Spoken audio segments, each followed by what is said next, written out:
Buddy here from Backroad Buddies of Redtail Lodge, and the video we want to share with you today is what we've been up to prepare our van, our Redtail Lodge, for our travels in season 3 in 2021. So some of these items are modifications we did to our van, and some of them are just kind of regular maintenance stuff. So we'll just go through the list of items in no particular order so you can see kind of what we've been up to and what it takes to get the van back on the road. So item 1 was upgrading our AGM batteries to lithium. So I won't go into a lot of details here because we actually did a couple of videos on what was all involved here, and I'll put links down in the description below so you can go check those other posts out. Item 2 was upgrading our fridge from a 28 liter to a 65 liter fridge. Now we went with this isotherm, and it's a front loading refrigerator. It's got a little ice or freezer in there, which is enough to hold ice cubes. This small little ice cube tray came with it. We actually tested it out. It's not real easy to use, and it's also not very big. So we went ahead and ordered these silicone ice cube trays, and they're real flexible, they're real easy to use and get ice cubes out, and they fit perfectly in this little freezer, because we think that's what we'll mainly use the freezer for, is ice. Now seasons 1 and 2 we didn't have a freezer, so we'll see how that goes. I don't know, we haven't tested out to see how long it takes to make ice in there, so that'll be something we'll have to test out.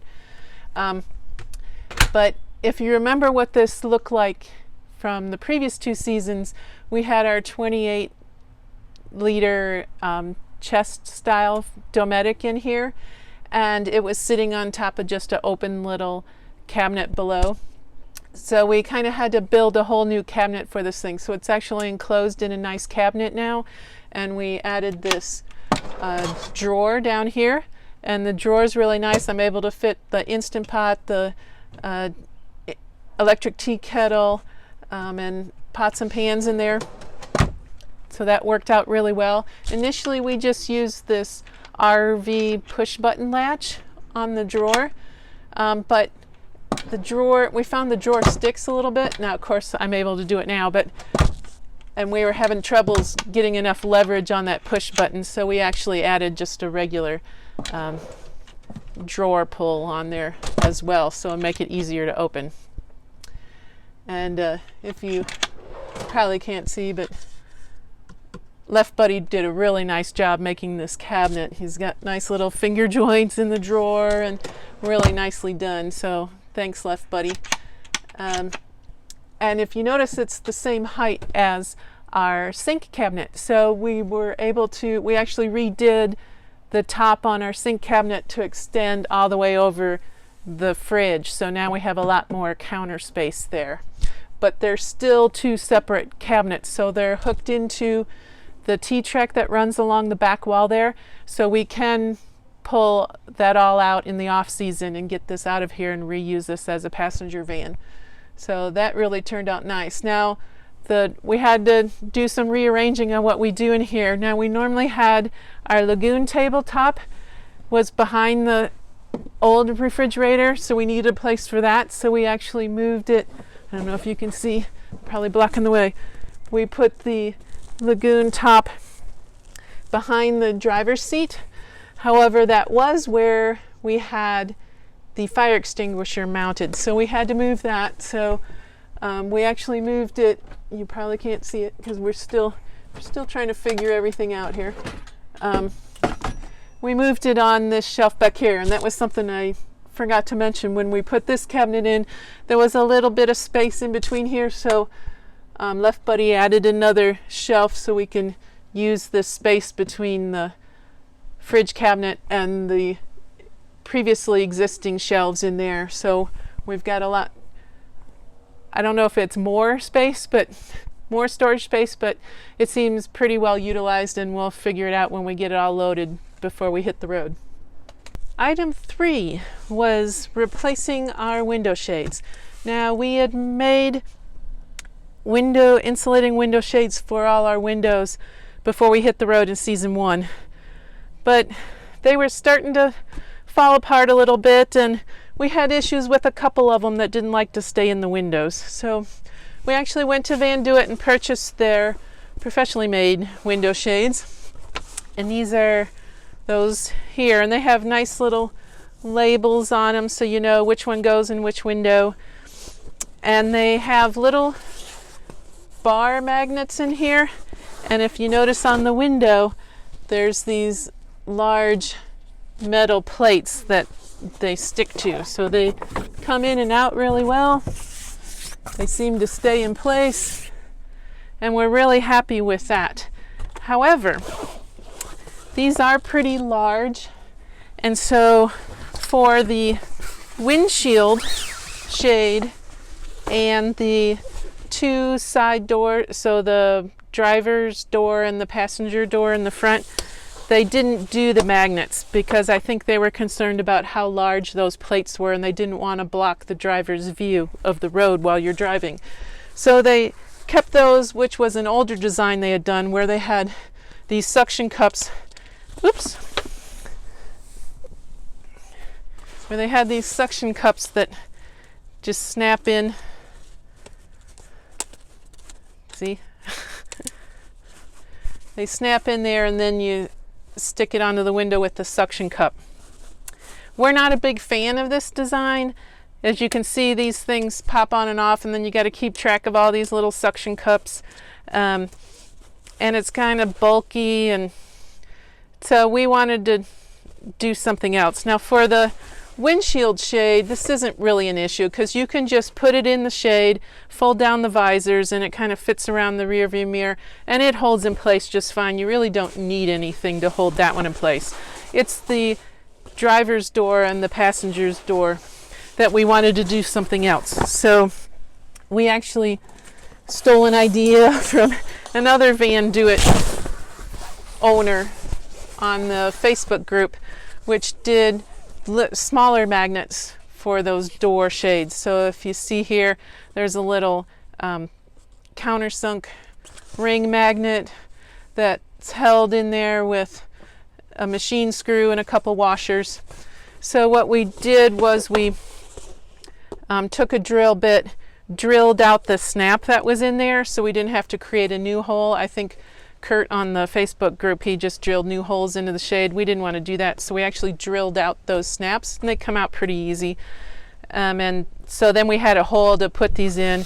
Now we struggled a little bit with getting these to fit kind of tight because it's hard to get, oh, I didn't mention, there's a barrel bolt that the screw goes into, and it's hard to get that barrel bolt small enough, so we actually cut the end off of it with a hacksaw to make that shorter so it would fit a little tighter on there. And then we just have a little, let me go around and show you what's on the window itself. So I don't know if you can see, but there's these little metal striker plates, and those are attached to the window with 3M VHB tape. There's little discs you can buy, and so they're just in all the spots where the snaps were on the shade. So let's see if I can, did I grab the right one? Of course not, I grabbed the wrong one. But here, I'll demonstrate anyway. So those just, if you could hear that snap, those hold on there pretty snug.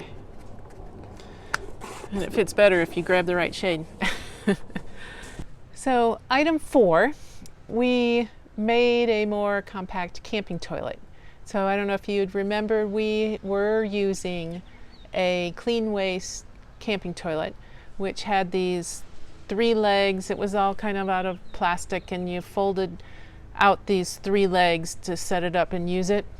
So when it was all folded in, it was pretty compact.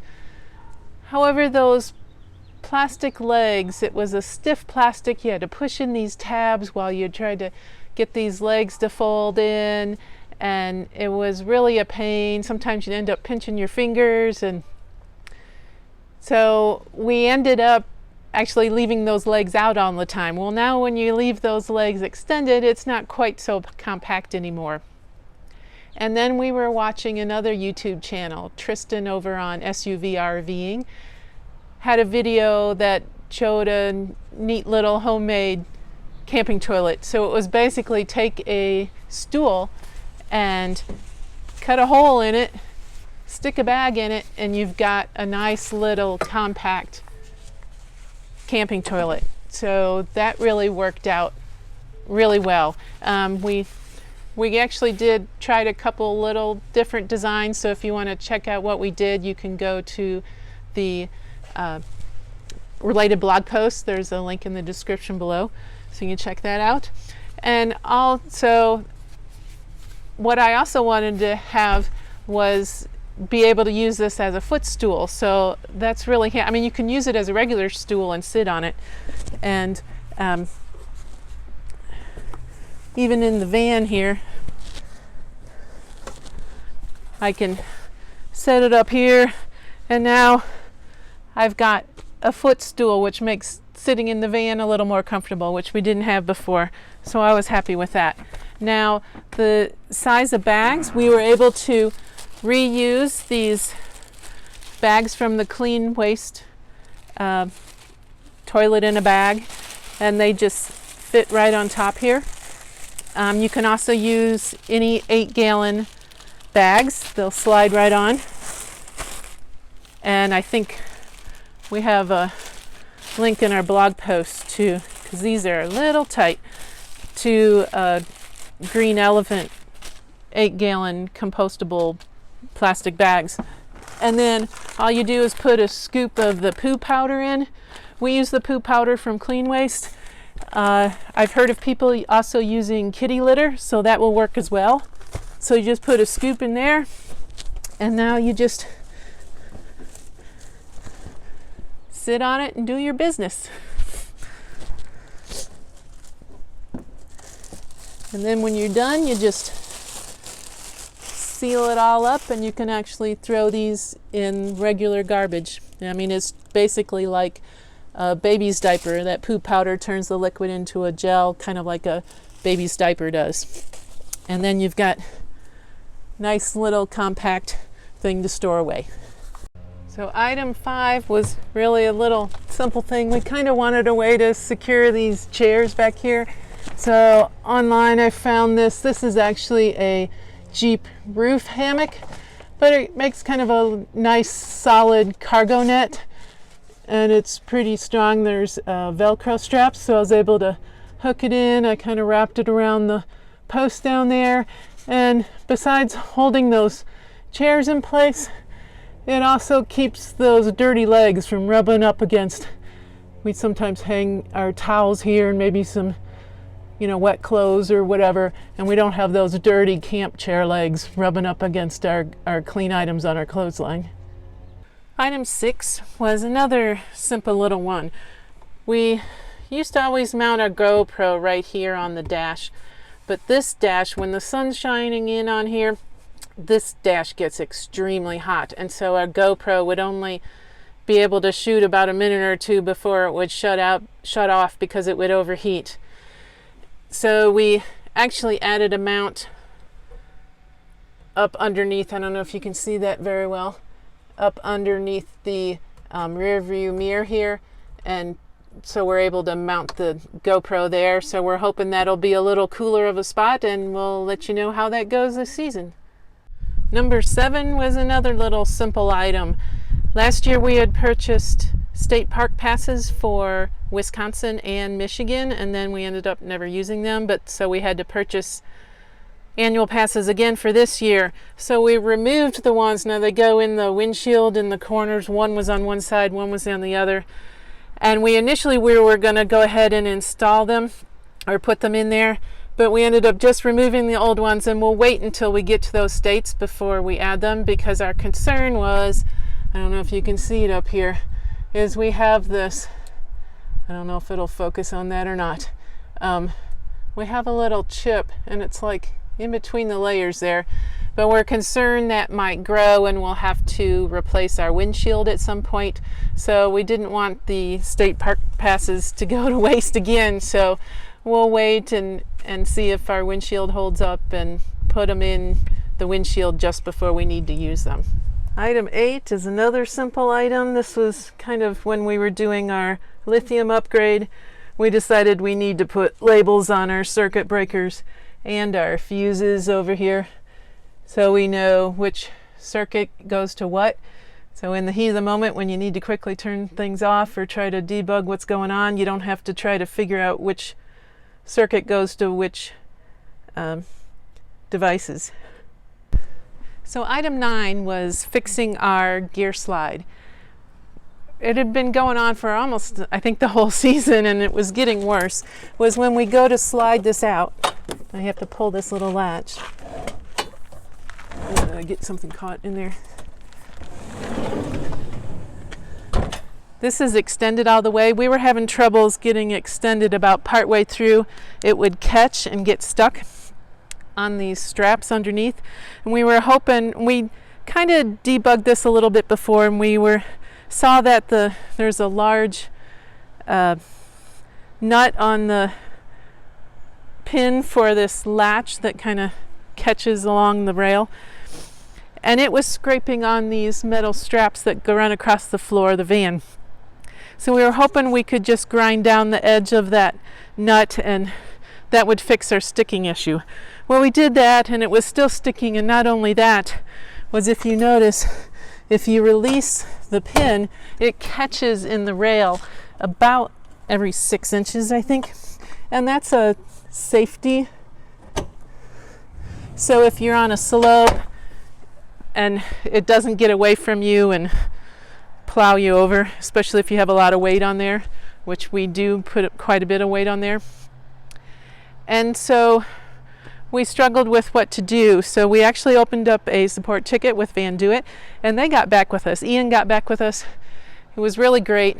They offered for us to take it in and they would fix it for free, but the factory's a little far from us. So he gave us a couple ideas to try. And the issue is that van floor that Ford puts in, there's some soft materials in there, and so when you have things bolted down in there, those soft materials compress, and so the floor kind of gets a hump in it.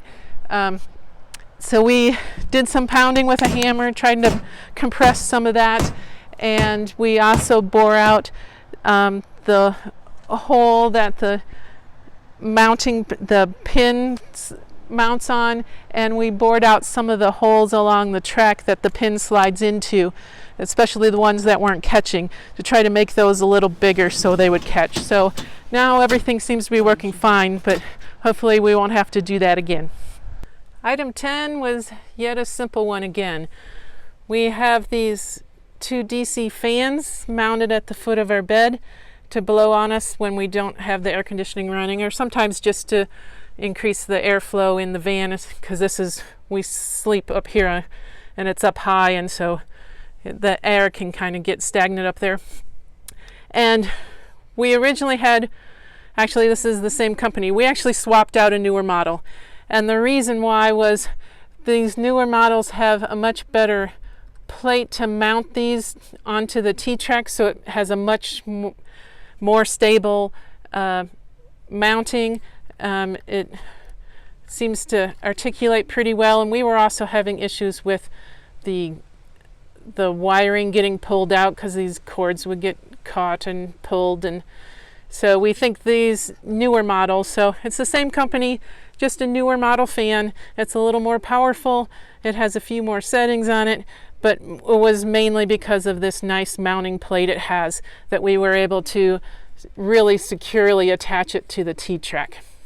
So item 11 was an attempt we made at a modification and we gave up on. At the beginning of last season, we added this rubber flooring here, and it covered up these bench seat mounts, which made it more comfortable. It's nice and cushy, adds a little insulation, and we really liked it. However, it didn't really hold up. I don't know if you can see well, it's really worn. And so we wanted to replace it. And we bought these foam garage tiles, floor tiles, that we thought would hold up better. And we actually started installing it, but there was a couple things that it had issues with. For one, the van floor isn't really perfectly flat, so installing these on a not quite so flat surface didn't seem to work out really well. The other thing is it's just really a little bit too thick, so if up against this it stuck up a little bit, so we were afraid it would catch. And the real showstopper actually was this drawer. This was too high, so when we went to open this drawer it would actually catch on it, and it just wouldn't work. So we're hoping that this flooring will last another season for us, and we'll try something different next year.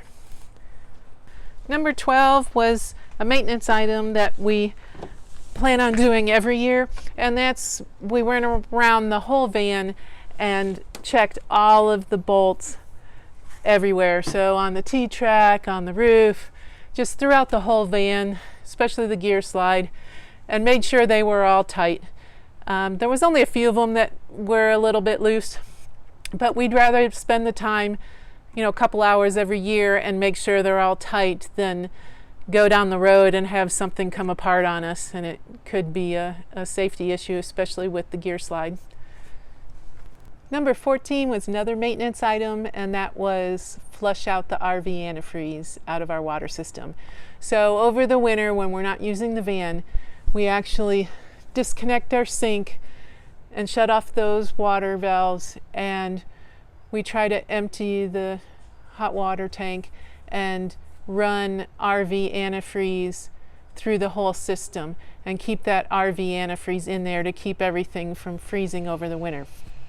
So then when we get ready to get on the road, we have to flush that all out. So we hook everything back up, we run fresh water through until the sink and the shower nozzle in the back both stop running pink, both hot and cold. So to flush that out, it took about, I think, 3 to 4 refills of our fresh water tank, which is like a 5.5 to 6 gallon jerry can. So we had to fill that up about 3 or 4 times before we were able to flush out all of that pink RV antifreeze out of our water system. Item 14 was to replace our water pump. When we were flushing out our system, getting ready to go, Left Buddy noticed that the water pressure wasn't all that great at the sink, and he suspected that something was clogging up the sink and causing that water pressure issue. And this had happened once before, so he took the sink apart, and the first time he had actually found little plastic pieces that were clogging up the sink, and he's suspecting that he had damaged the water pipe. At the end of the first season, he actually tried to, instead of using antifreeze, he tried to blow the water system out with an air compressor, and he's wondering if he did some damage in that water pump. So to make him feel a little easier about hitting the road, he just went ahead and replaced the water pump to make sure we didn't have any issues. It may have not been the issue, but it makes us feel better that we're not going to run into an issue while we're on the road somewhere remote and can't easily fix it. So he just replaced it with the exact same model that was in there before. So it was actually a pretty easy replacement. Item 15 is to make our own bug screens. Now, for 2 seasons, we've been using these screens that we purchased from Van Duit. These are made by Skeeter Beater, and they're just netting fabric. They've got little magnets sewn in there, and you just, every time you want to use it, you just put it up over, and the magnets stick to the metal parts of the van, and it does I think I grabbed the wrong one, but this is for the back door, but you get the idea. And there's actually these 2 little magnetic hook things that you put along the top just to kind of help secure it a little better. And they did their job. I mean, but every time you wanted to use them, you had to pull them out, you had to set them up. And as you saw, it's not too difficult. The issue comes when you want to get in and out of the van, which usually when you're camping and you're cooking outside or whatever, you're going to do a lot. So you come in and then you spend some time kind of fussing with it to get the magnets back on there. And it's really not ideal. We were hoping for something better. There are some companies that make screens that are permanently installed and designed just for the Ford Transit.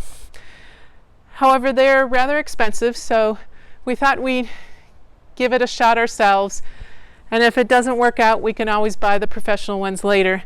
So we actually purchased a couple magnetic opening screens that are intended for sliding glass doors in a house. And we're going to attach them to the openings, both here, the sliding door, and at the rear of the van. In order to install the screens, we first hung it from Velcro at the top and then traced out the opening of the door with chalk. Then we attached Velcro along the sides, along our chalk lines on both sides. And then to make sure the Velcro really adhered to the screen, we added hot glue on the opposite side just to help hold it in place. And then once we had that on there, then we trimmed them up to the new line with the Velcro that we had attached, so it would fit better. Then the other part of the Velcro we actually attached to the plastic there, just up against that rubber gasket. So first we cleaned it with rubbing alcohol, and then we added the Velcro here, and we tried to get it underneath that rubber gasket as best as we could. And we were hoping that the rubber gasket would also help hold everything in place so it wouldn't pull out. And then once we did that, then we put it all back in there, and we cut off the length because it was too long for the side door. And then we took the magnets that were left over from the pieces we had cut off from the sides, and we added that to the bottom. So we kind of rolled it up in the fabric there at the bottom and added a bunch of hot glue to hold it in place. So then that was pretty much it for the side door, and that worked out much better. Now for the rear door, the procedure was pretty similar to what we did before, but there was some modifications. So again, we attached it here at the top with Velcro, but this time the Velcro was above the rubber gasket because that was metal up there, and underneath is that headliner, and we didn't think the Velcro would stick very well to that. And so along the sides, we were still on the outside of the gasket, but once we got down to that door hinge, we went back inside the gasket like we did on the side door. Now it turned out that the length of the screens were pretty close to what we wanted, so we could just remove the weights in the bottom and replace them with some of the magnets we had pulled out from the other screen, and then hot glued the end there so they wouldn't fall out. And so then we now have a nice screen on the back. Now the other issue was we couldn't close the doors with the screen in place, well, fully in place, because the door latches are up there at the top, so we actually have to pull the screen down there like I'm showing here just a few inches to get below those door latches so it'd close.